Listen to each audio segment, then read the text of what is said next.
Yani, if there's a man who should be stressed in this Nairobi, it's Zari Sachs. Cause tell me why, amidst catching both strays and bullets meant for him in this flooding crisis in Nairobi County, he's out here being roasted by his Senator Edwin Sifuna.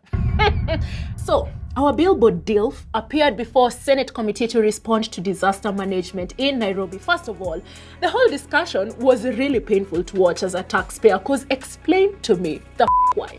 Brian Simiyu, Chief Officer of Disaster Management in Nairobi, whose boss is obviously Sakaja, is out here wilding with his responses to Sifuna's questions. Guys, yani moto imetokea kwako, and the one supposed to give instructions za kukuokoa akona degree ya nini?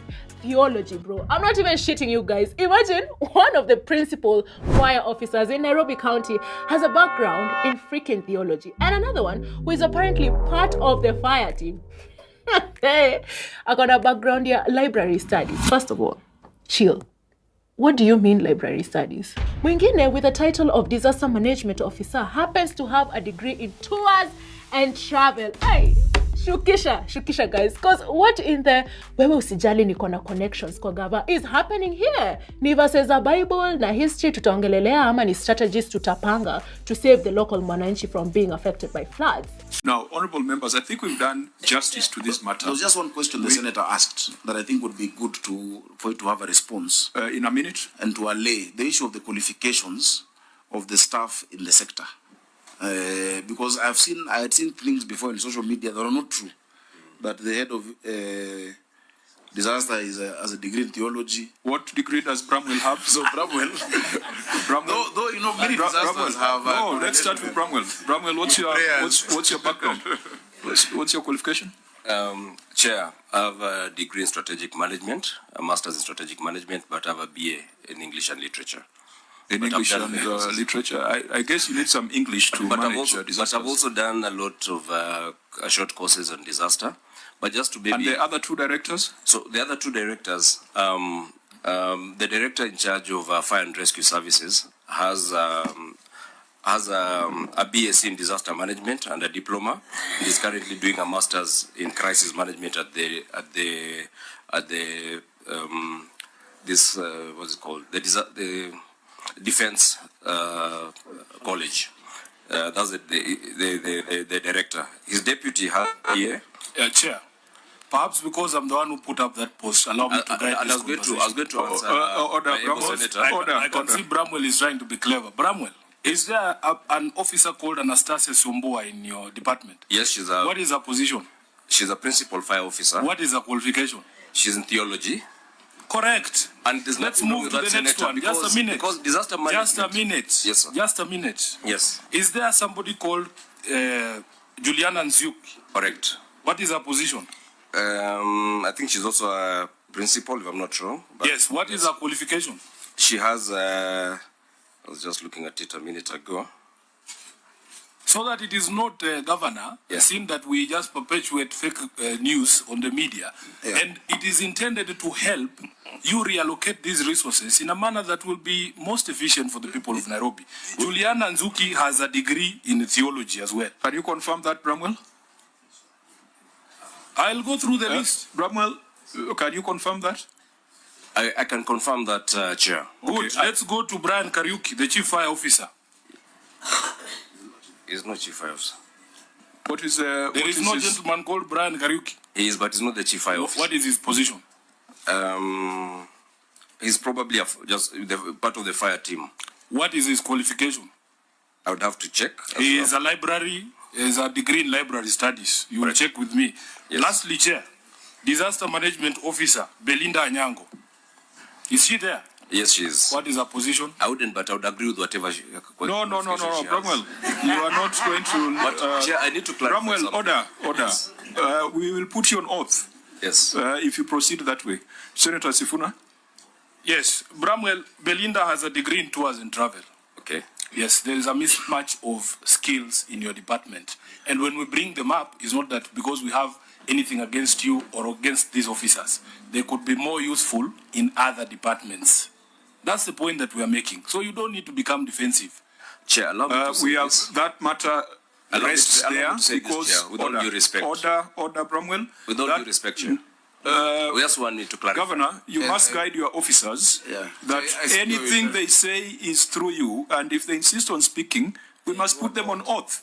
So I have ruled as a chair that the facts have been presented. You have theologians and librarians in the fire department. That's a fact. Whatever explanations you give, maybe they need to rearrange the books after the fire, or they need to pray for the people who have died. That can be dealt with later. Members, let us go back to the audit report. Let us go back to the audit report. The county executive walked in here at 12:10. Is Sakaja working? No, he's not working. Yeye ni sherehe tu. Yeye ni sherehe. Wacha nikupe example lingine. Kuna level hospital zetu za level 5 ni 4, si ndio? Kuna Mama Lucy, unakuja hapa Mbagazi, kuna ile inaitwa Mutuini hapa chini Dagoretti South, alafu Pumwani na maternity. Wewe fikiria Tibe, tumeenda Mutuini wanatuambia wameweka x-ray machine kwa room kama hii, si ndio? Shida ni moja tu. Mashine haifanyi kwa sababu hakuna mlango. Sinakwambia inafaa tubebe hizi kamera zako twende na wewe Mutuini. Kuwa serious. Ati hakuna mlango kwa hiyo x-ray room. Kwa hivyo huwezi tumia mashine x-ray kwa sababu radiation itatoka. So wewe fikiria mtu anatumwa kutoka Mutuini, ukitaka x-ray Mutuini kama unaishi Dagoretti South, unatumwa Mbagazi. Hiyo mlango ni ile lead door, so 700k. Sakaja meanwhile amespend 20 million shillings billboard zake kuweka billboards across Nairobi akismailia watu. Hata hizo billboard wewe mwenyewe umeziona. Nikamuuliza boss, huwezi chukua billboard 2 uweke mlango huko Mutuini? Kwani nini itaharibika tukishukisha hii billboard yake hapa hapa nje hapa tutoe moja? What aka Mr Dimples bana nini bana? Dimples lazima tuone. Kwani Dimples zitapotea ukitoka? Dimples lazima tuone. Wacheni bwana. So huwezi sema tunafanya kazi na vitu kama hizo zinafanyika. Ukienda hiyo hosi, kuna project ya Kanjo imesimama. Walikuwa wanajenga hospitali pale. 15 million peke yake ndio contractor anadai arudi kwa site. Wewe umespend 20 million kwa billboard. Haya, ukikuja hapa Mbagazi the same problem. Kuna mradi ilikuwa inaendelea imekwama sasa ya kuexpand hosi. 15 million shillings ndio deni ya contractor. Wewe umechukua 20 million umeweka kwa billboard. Priorities zako ziko wapi bana? But ni doa hakuna ama ni doa iko si 20 million ya billboard iko using of funds 20 million iko na mimi najua biashara ya billboard moja kwanza per month unalipa 140k printing 50k hiyo ni so mbili. Ndio maana tulikuwa tunajam kama hii juzi venye watu wa Embakasi wamechomekewa ati Kanjo inatoa 250,000 kwa hao waathiriwa wote. Hiyo hata itoshi billboard moja ya Sakaja, haitoshi billboard moja. Today I will not be surprised if you see the governor of Nairobi at the flag of the World Rally Championship at KICC, because I am sure that is where he's going to be. He prioritizes sherehe over this parliamentary business. So my point is, we fine 500,000 and then we issue other summons. When he fails, we will fine again and then cause for him to be arrested. Ruto ameamua kuharibu nchi, na Ruto na Sakaja na Zakari Kwenya lazima waende nyumbani. Bunge power. Ambao wanasema Ruto aende nyumbani hae. Wenye wanasema Ruto abaki ne. Hata hakuna bwana. For mwana form 2 nimekupigia story nilikuwa na dunda. So you meet President Uhuru? So I met him in Kibaki's campaign and we became friends. Yeah. And we'd interact. Then he was not the president. No, he was an MP, then he became deputy prime minister. Yes. But there was this time now, which I think was my big break, the constitution making process. Yes. Yeah? Sasa katiba imesemekana, we need new constituencies. Krigler commission, remember Krigler came after the election? Yes. Akasema you need to redraw the constituencies. Hakuna mtu akona formula. So Nancy again asked me, can you find out a formula? Yes. So everything I'm always asked, if I don't know, I say I don't know, but I will find out. Yes. So I didn't know. Yeah. But I read about it, I researched. So I came up with a formula of how to draw constituencies. Yes. Now wabunge walikuwa Naivasha. You remember Babu na Mwamba? Yes. Yeah. And a serious meeting. It was serious. They had not agreed on that issue. Yeah.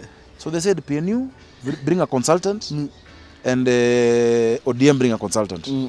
ODM brought Professor Adul, who was my professor's professor. Right now he's a vice chancellor at Technical University. But alifunza professor wangu. PNU brought a 24-year-old boy. I didn't have a suit. Kamoto Eganjo I know, I'm sure you know Kamovo. The wife is governor of Kirinyaga now. Yeah. Waiguru. Yeah. Kamovo went to Naivasha to buy me a suit. Yeah. Some very dirty old brown suit. Imechapa. Ukae mtu na ime shoulder. So, so me, I had my formula.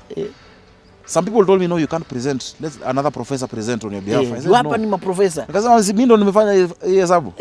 So Professor Adol presented and he spoke maths. But I had seen his presentation 2 days before and I discounted it. Mimi nikakuja nikafanya yangu, nikaongea maths in a political language. The professor came back and said, you guys, honorable members, do what this young man is saying. And that is how. They even asked me, okay, how do we put it in the constitution? So I went and wrote it, and I articled it 9 today of the constitution. I dictated it word for word at age 24. Then in Naivasha. And that is what is in the constitution. So from then, now Uhuru told his people, Sakaja must come work with me. I refused. Because I had my small company, Arthur Johnson, it's still there. Yes. We do finance. Sikutaka kufanya kazi serikali. I didn't want to be a civil servant. So anyway, he insisted. He told them, if you don't get this guy, nyinyi pia muinue. So we went, he was in Kanu. Tukaanza kufanya kazi na yeye. But the thing that was best with us was we just became friends more than a boss. In fact, I can count the number of times we spoke politics. He'd come home, I'd go to his place. We talk about family.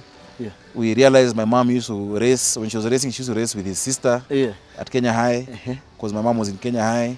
So we just developed a friendship and a bond. Then akakuwa Kanu. Si alikuwa Kanu? Yes.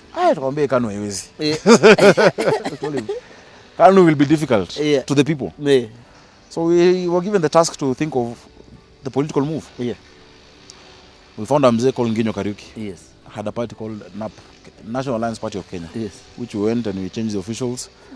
But now the slogan or the acronym, short form is NAP Kenya. Tukasema, hii akina Raila wanasema we want to take a nap. So we couldn't have NAP. So we said, okay, National Alliance, NA. Uhuru said, no, not applicable. So then I remember it hit us. I said, no, why do we put article V? The National Alliance. And the rest is history. TNA. I remember tukikana Bruce, we're doing advertisements about the slogan with Moses Kuria. We sat there, steam ikapotea kwa Bruce Odhiambo. The late Bruce Odhiambo was your friend. My great buddy. So, and we said, every Kenyan wants the same thing. So what is the slogan? I believe. So we came up with the slogan, I believe. And we launched a party on the 20th of May 2012. Kenyans have never seen. We've never a seen party, a launch like that. It was young people. And I credit, you know. And the Dove. And the Dove. Sikanu ilikuwa jogo. And we said Kenya for 50 years has been a jogo scratching the surface. Now it is time to take off. And we want peace. So what shows take off and peace? The Dove. And then the red, the vibrance. I was one of the oldest officials. The rest were young, apart from Onyangolo. The rest were young people.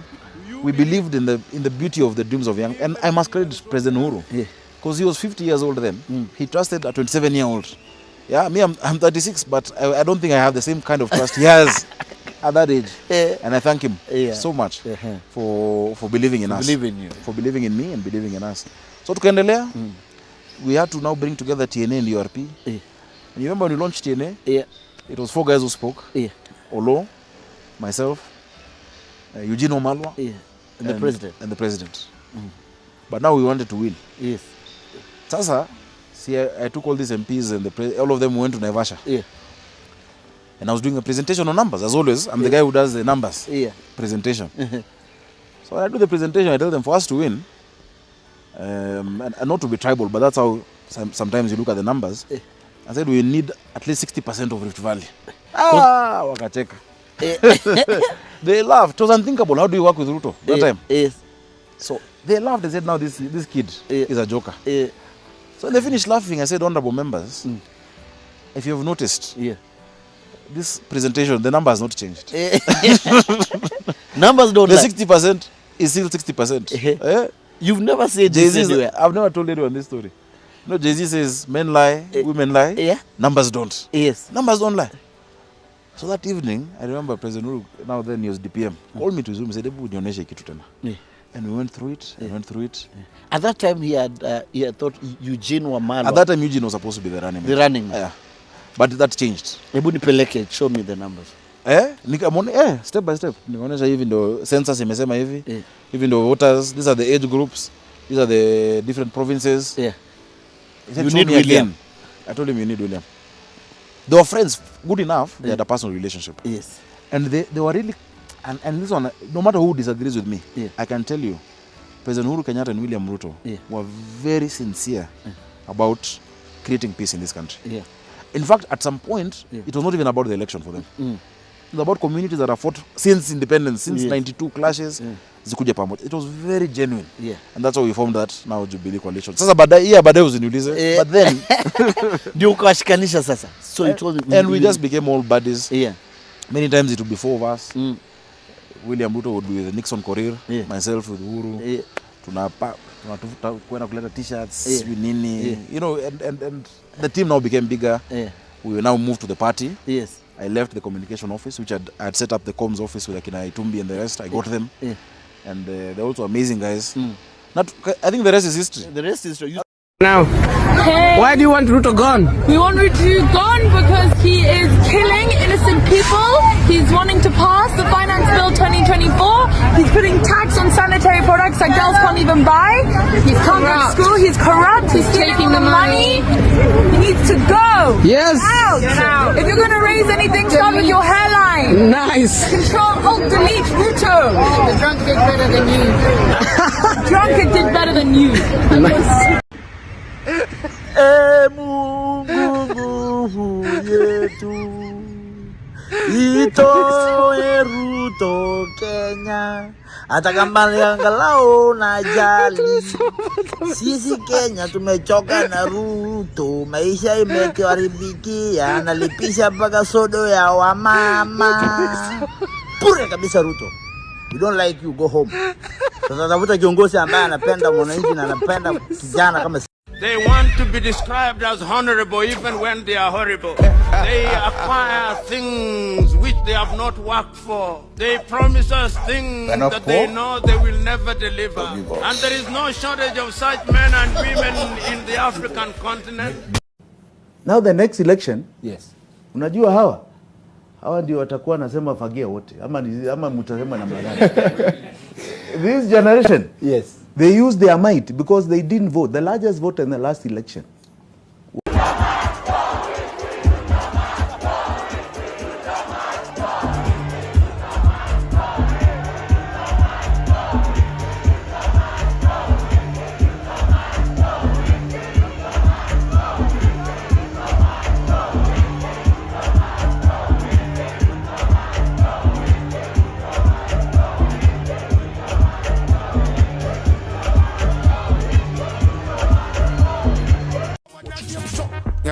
You like me, why them a fight me. You like me, chewing a bone with a bite. You like me, chewing a bite. Don't like how I show. We don't trust them, even if we bust them. We don't trust them, stay fine, not touch them. We don't trust them, hope their man not sub them. Informer, me say you must them.